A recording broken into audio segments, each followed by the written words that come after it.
Hi, I'm Reginald Milorin. It's so nice to see you all here tonight.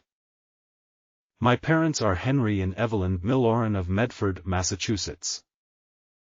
I only have one sibling, and it is my sister Myrline Milorin, now Myrline Alloy, as she is married to Fanes Alloy, who accepted me as a brother, and I know he loves me a lot. I am autistic and single. I just turned 50 on March 31st. I have no children, but I have two beautiful nieces Juliana and Jordan whom I love very much. Here's an interesting story about me. When I was 18 months, my mother, Evelyn, and her husband, my father Henri, knew they had a genius in the family. I was advanced for my age and could articulate the entire alphabet and count to 20. But slowly and unexpectedly, a sort of regression seemed to occur with me. A trip to the pediatrician concluded that I was jealous of my newborn sister, Myrline. But my mother and father knew this wasn't a case of envy. Something was medically wrong with their son. I was nonverbal, did not engage eye contact, and there was a concern I was growing deaf.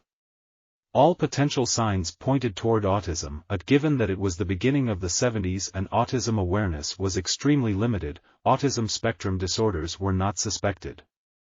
My family were at a loss for answers. Institutionalization was not an option for them, despite of 10 special medical doctors advising them to have me committed. They needed an answer, and sending me to an institution for the rest of my life was not the answer, my mother and father told me.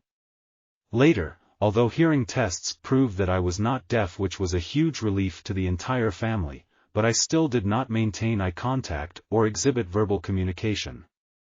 Time waits for no one, though, and at age 5, it was time to begin school. According to my mother and father, teachers did not know where to put me, and I was placed in special education program. It was 1974, and even more remarkably, my mother and father are immigrants from Haiti trying to accommodate themselves to the United States culture while remaining connected to their native homeland. In Haiti, autism awareness barely exists, and the disorder could get chalked up to being an evil spirit.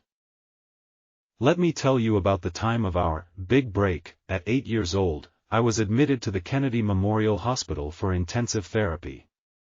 It was at Kennedy where I was officially diagnosed with autism, and, to the relief of my parents, I showed great improvement upon the time of my release 10 months later.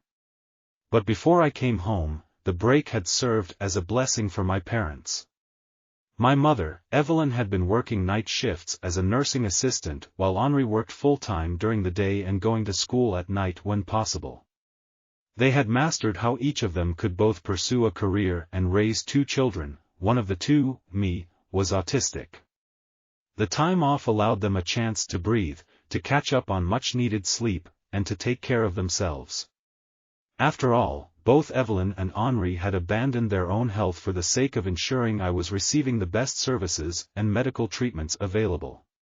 And despite their incredible frustration of having to endlessly search for local services, and the frustration of the late diagnoses, which made things very difficult when dealing with their insurance agency, my parents always maintained a positive outlook and disposition and interacting with service providers and insurance representatives.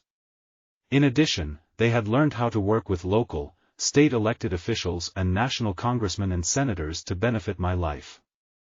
They knew this was the path to bring results. My mother Evelyn said, and I quote, "You must remain firm and direct, but under control. And never get nasty.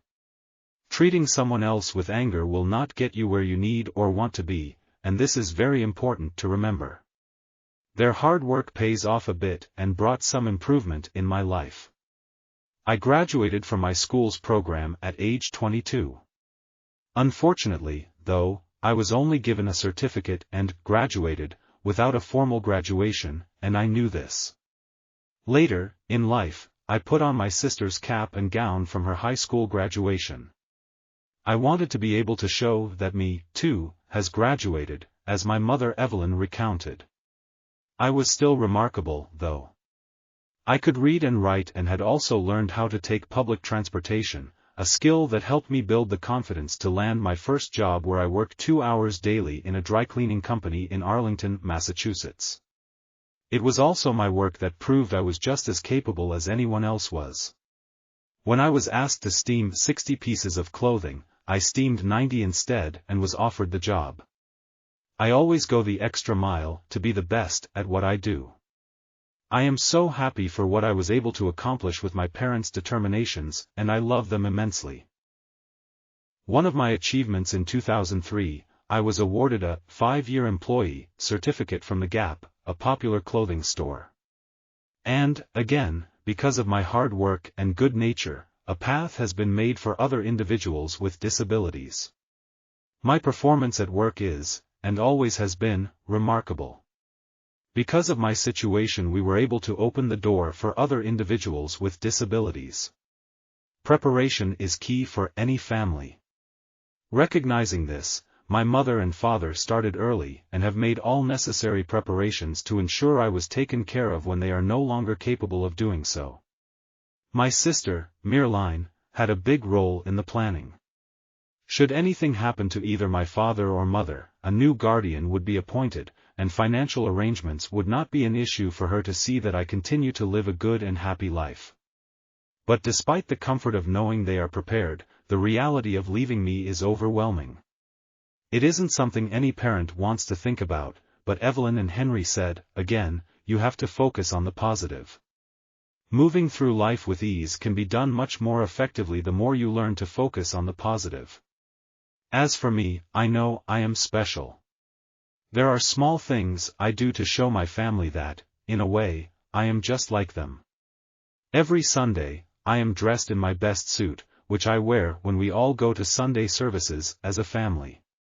We, the Milorin, count each blessing and are grateful, not for what we don't have or for what isn't there, but for what we have today.